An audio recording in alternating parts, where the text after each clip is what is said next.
Okay, a unique experience in Myanmar. I can think of three, and they all have to do with the airport, actually.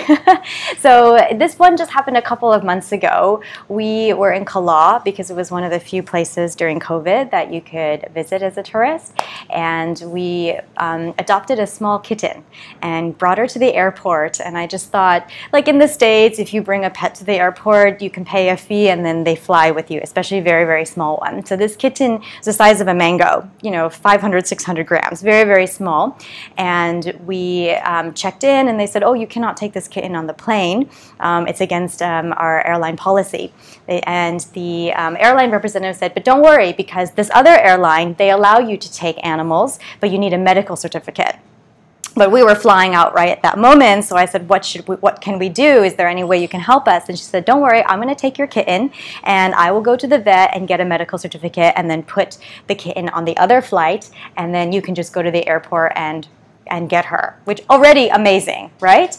But what happened is that the next day, so I got her details and she was sending me videos of all the security guards at the airport playing with the kitten. And the next day she sent me a message to say, I got the medical certificate, but you have to know that your kitten is going to fly in the cargo. So basically with all the suitcases, but that's not temperature controlled, it's very loud, and it's a very, very small kitten, like this big, tiny, tiny baby. So we were really worried, and she said, I'm really afraid for your kitten. I think that it might not be so safe for her. So I said, gosh, what do we do? So I thought maybe she could go to the bus station and ask if there is somebody who could bring the kitten down by bus. So she actually went there and said, you know what, I felt like the most safe thing to do, because tomorrow is going to be my off day, I'm going to take a bus down from Kala, 10 hours down to Yangon, and hand deliver you your kitten. And because it was during COVID time and she wasn't really supposed to travel with her company, so she said, I cannot stay in Yangon, so please come and meet me at the bus station. So she came 10 hours by bus, 11 hours by bus, all the way down to Yangon, gave me my kitten, and then took the night bus back up. I mean, that is a uniquely Myanmar experience, right? How amazing, how much generosity and patience and kindness to do that for somebody else that you don't know at all. That's something that really was touching for me. Yeah. And the whole time she was sending me videos and saying, your baby's okay. So it was just, to spend 2 days of your holiday, right, your vacation time, your day off from work, to take a bus like that for somebody you don't know, I think that's just demonstrates a level of generosity and kindness that is really, really hard to find anywhere else. So I feel like that's a really uniquely Myanmar experience. Yeah. So another really unique experience that I had at an airport, I was actually leading a group of business school students. So they came to Myanmar for a week, and they were doing company tours and also doing some touring touristy sites around Myanmar. And it was 26 of us, and we all showed up at the airport in Bagan. We're supposed to fly from Bagan to Heiho, and the airline representative sees this big group of people, and his mouth just drops. And I'm thinking, that's strange that he's surprised to see us, because obviously 26 people, you should see that on your list, right? And this was in 2015, 2016, so it was before everything was digitized, and they just had a list of passengers on a piece of paper.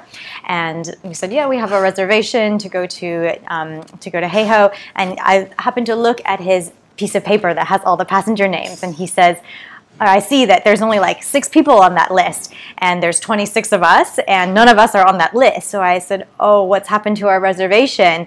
And then he starts calling people. After 15 minutes, they say, oh, your reservation's for tomorrow. So we're not sure who made the mistake, if it was me or if it was the airline. But then he said, but you know what? You can just all get on this flight. No problem. Just get on this flight. Don't worry about it. Didn't even look at our passports. Didn't take our names. Just like, just go. Just go. So that's a really uniquely Myanmar experience. But I think that was also maybe because it was in 2015, 2016, and now I feel like the airlines have tightened up their security measures and gotten a little bit more strict. Oh yes. Okay. This is really silly and kind of small, but when I was riding down. I was riding my bike, and I saw a truck, and on that truck was a huge tree.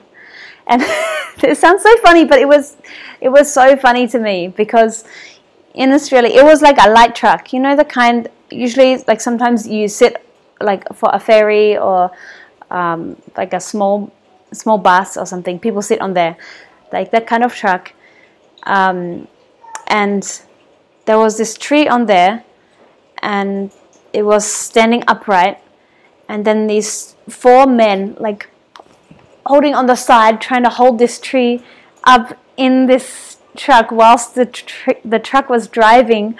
And I just thought, so dangerous.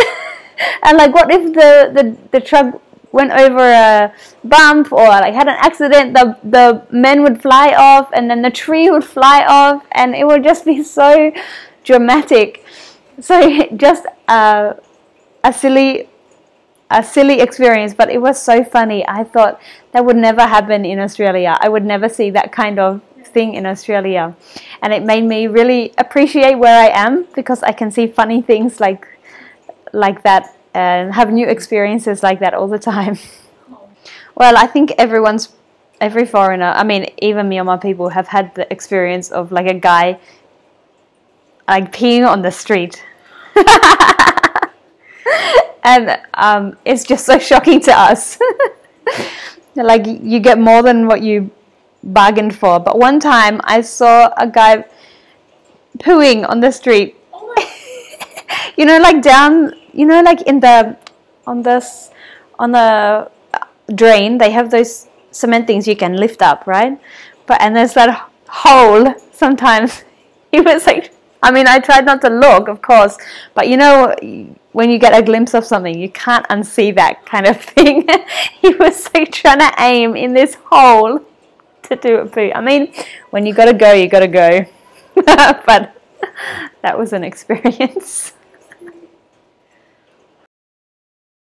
Not now, because I've been working a lot, so I didn't take the time to go party or to go much to visit Myanmar till now.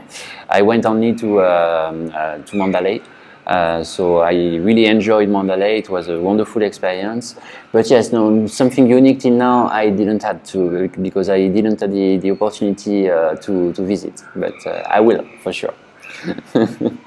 I would say what's really not shocked me, but yes, in Myanmar when I arrived here is the humidity in Yangon, because it's the first time I come to a country which is that humid, and yes, all the buildings with the green on it and a little bit grey because of the humidity.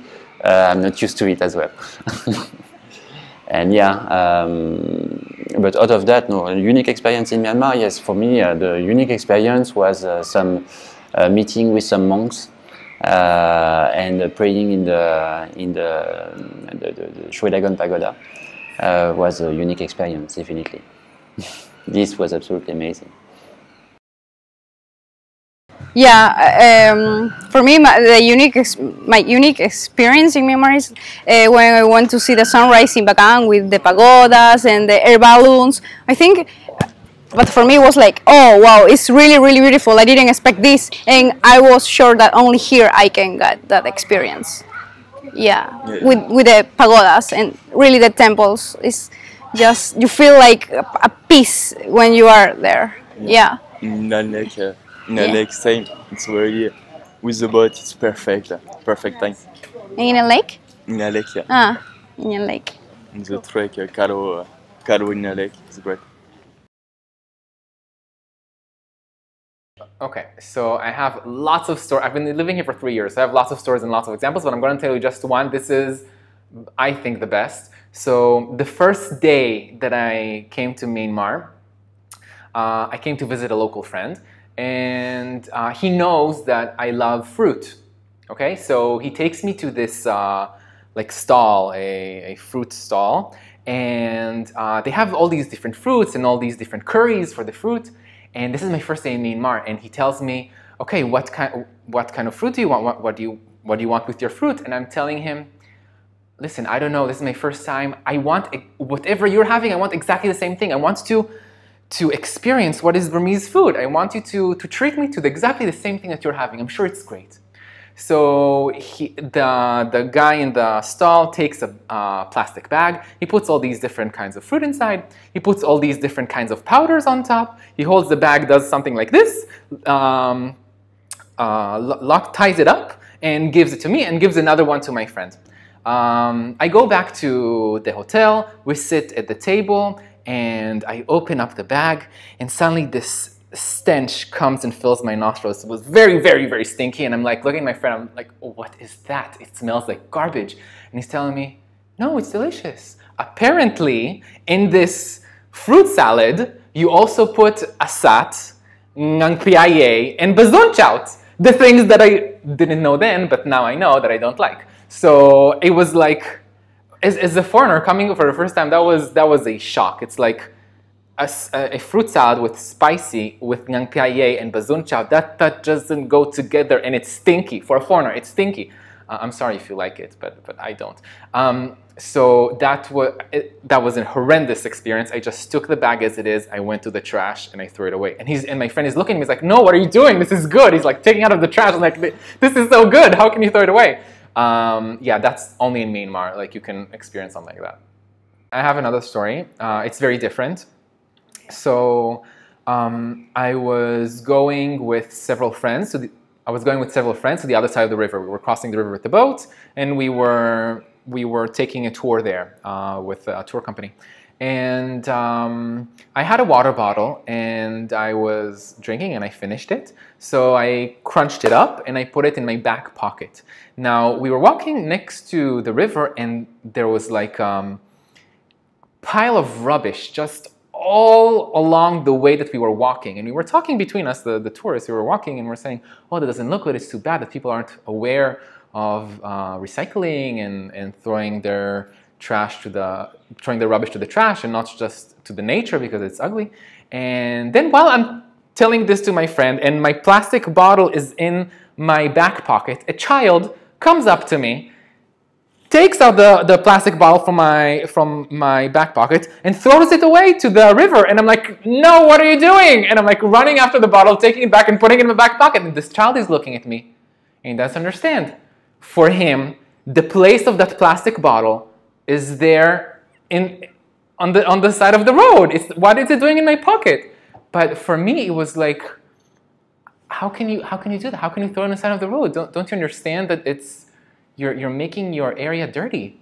It was like this disconnect and detachment of how I see this plastic bottle and how he sees this plastic bottle.